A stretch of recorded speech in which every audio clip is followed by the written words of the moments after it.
Hi folks, here's another one for your box, and it's for the upcoming season, fast approaching. It's a buzzer type pattern which I seen tied many years ago, and I've had a bit of success with it.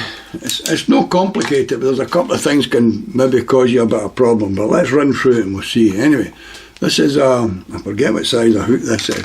I think it's a 12, but I don't know the number. It's a B830 size 12, so it's got quite a long shank on it, and it's for that reason. This is why this thing might look a wee bit silly to you, but it does the business. It looks like a buzzer, and the way it lies is the most important thing about it. Because of the length of the hook, the weight of the back of the hook, it makes it lie at an angle up, facing the way buzzer's face. So first of all, run some brown thread on. Now, mine's is slightly different from some other tines. Other tines will rely totally on CDC to float this fly, to keep it sitting in the surface drift. Quite believe it or no, I'm not a great believer. I don't trust CDC to keep my fly where I want it to be, so I always put a wee bit of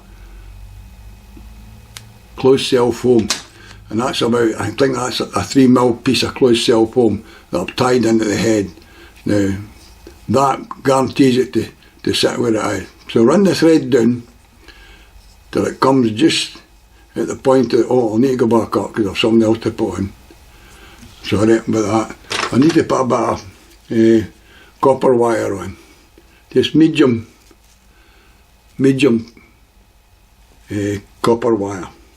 And there's two reasons for this. There's one, to rub the body, and the second one is to give it weight at the back end so it'll tip the big hook over and keep the head sitting up the way and on the water. So that's it. We're down to the point of the hook and then back up, keeping the body as thin as you can possibly make it and as even as you can possibly make it. So we're back up there. Now, first you do is put 2 or 3 turns in at the end of the body, the thread body there, and that gives that a wee bit of weight to tip the hook up. Then start to wind up the shaft. Nice even turns up the shaft, up to here, and tie it off. Now this comes to not the difficult bit, but the bit where people might not have the certain tools for doing this, and they're using Petagene clips to clip off the CDC and then stack it, and you put it in a wee lump stacking. So what I do is, I'll use the clips, but just for today, I'll show you what I do. I strip off the CDC feathers, strip the stuff at each side and just set it in a wee pile. Maybe 3 or 4 feathers. Just strip the barbs off at each side. Strip them off, and I'll just show you in the last one what I'm doing. There it is. There it is. Just strip the barbs off at each side. Take them off. That's it. See? Yeah, that stuff. That's just CDC. And then get what you've gathered. That's your CDC that you've gathered. And flip it up together and roll it into a type of rope thing that you can get a grip of. Because all you want to do is put in a wee breather. You could use white rayon or white anything to give you this breather, but I've just always used CDC, but I've got clips, and I didn't want to use the clips today because I don't want to put people that haven't got the clips at a disadvantage, because they're bloody expensive. I mean, for the whole series of clips. So I've tied that in, and what you want to do is cut off the excess that's up near the foam tube, the foam cylinder. Cut that off. Just make sure that foam cylinder's sitting okay. That's fine. Right, tie it in. Come back down. And this wee breather tube, you just want a stump sticking out there. You don't want a great big lump. But it is important to have this wee breather sticking there. So cut it right and tight. So that's it. Just a nice wee stubby breather, see? trim that off. Now what you're looking for now to put a wing on it is CDC feathers again, and these are natural. And this guy always creases me, this guy that I bought these for. I think you'll be able to see the name on it. And his name is the Irish Plucker. I think that's brilliant, that. Anyway, that's where I've got my natural CDC fibres from, for this guy, the Irish Plucker. So just take out 4 or 5 feathers and lay them on top of each other so you can get the points. Oh, I've just threw the bag down and blew them all away. So you can get the points level. And as near level as possible. It don't need to be absolutely perfect.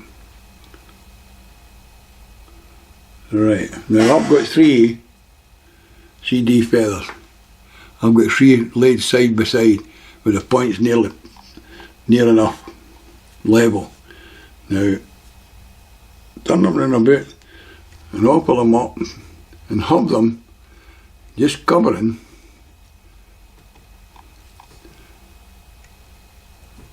I'm going to get them in the picture. Just want them to be covering that white foam post.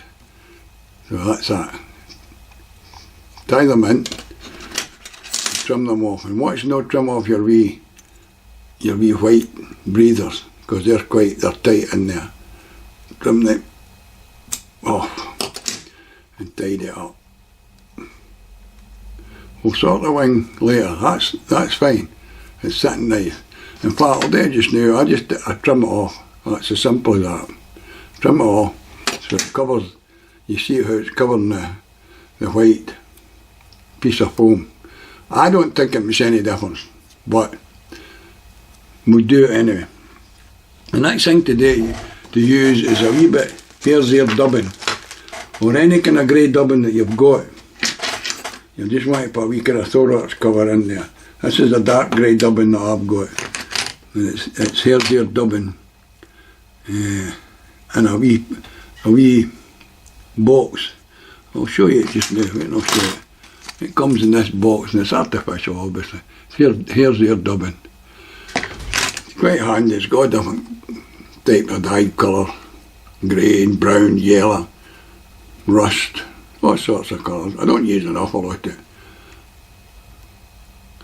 I'm going to roll it on a wee rope onto your line, onto your thread, and then put on a nice thorax there, just at the back of the wing. And that's it. And tie it off. Now, I could lift it up and do it there, but the easiest way to finish that is behind the